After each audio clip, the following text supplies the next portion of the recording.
All right, the Bambino's just giving us the green light as we go live to tape on the Samsung Galaxy 9. AT&T, the home of DirecTV, and the World Cup is coming up on Tuesday and Wednesday. You've got semifinal action, but it's a real hoot to see England in the semifinal for the first time since 1990. It is cool, and we're going to see France try to get into a fight. That'll be an unusual thing to do. No, I'm just kidding to all of our French viewers. It'll be an interesting World Cup with Belgium, I believe. Yep, France and Belgium, and then Croatia takes on England on Wednesday.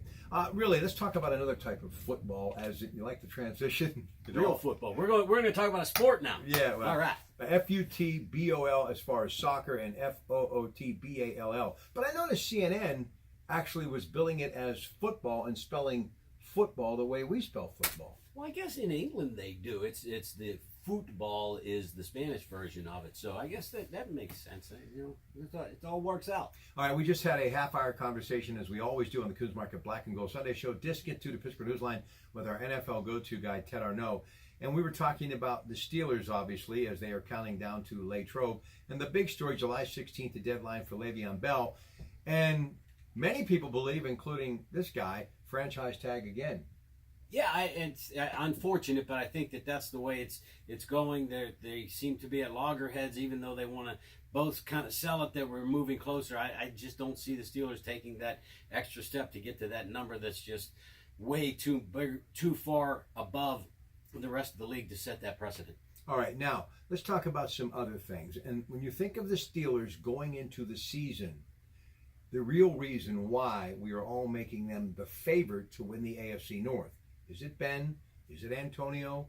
Is it maybe a defensive line that has gotten better each and every year, and they actually have a real, honest-to-goodness pass rush? Or all of the above, or maybe something I'm missing, the Steelers? Yeah, I don't think you're missing very much with that analysis. The only part that you didn't touch on there, although all of those things are certainly a combination of things that are going to add up, is that little restructured secondary that looks like it's going to be pretty good. So with all of those things combining together, but the first one that you mentioned I think is the most important, and that's Ben Roethlisberger.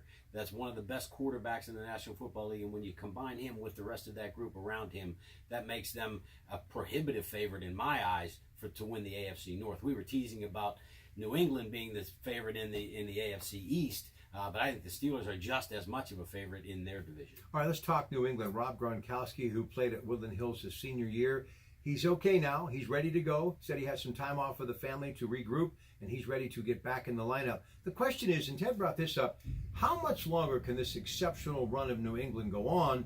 Or do you think maybe now that they've kind of hit a few speed bumps along the way, maybe they are now human and they're back with the rest of the world, especially in an AFC East that's seeming to get better every year? Yeah, I think that run goes as long as Tom Brady exists, and as long as he's still there and at the helm and playing at close to his optimum ability, they're still going to be the team to beat in the National Football League, let alone the AFC North. All right, AFC East. Speaking of the AFC North, Cleveland Browns, we're talking about them too. A lot of folks said that they've made some moves. Myles Garrett can come back, the former number one pick 2017, be healthy to help anchor the defensive line.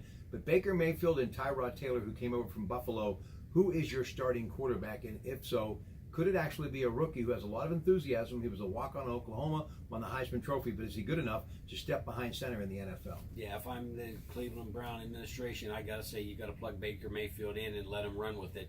He was the guy that many people criticized as the first overall pick, so we've got to just plug him in and say, hey, look how good he is, and hope that he lives up to that promise. Not that you don't have a great job on this side of the Atlantic, but if Harry Kane leads England to the World Cup, the first since 1966 when they defeated West Germany, how would you like to have his contract to renegotiate? Well, I kind of like the Harry Maguire guys. Harry and Jerry Maguire are going to, what a team that could be. Show me the money. There's a sequel for you, huh? Show me the money. Ladies and gentlemen, Greg Diolis, of course, Ted Arnaud, the Bambino produces it and makes it all happen. Kuhn'S Market Black and Gold Sunday Show, 11 a.m. each and every week right here on KDK Radio. Good afternoon. Bye-bye.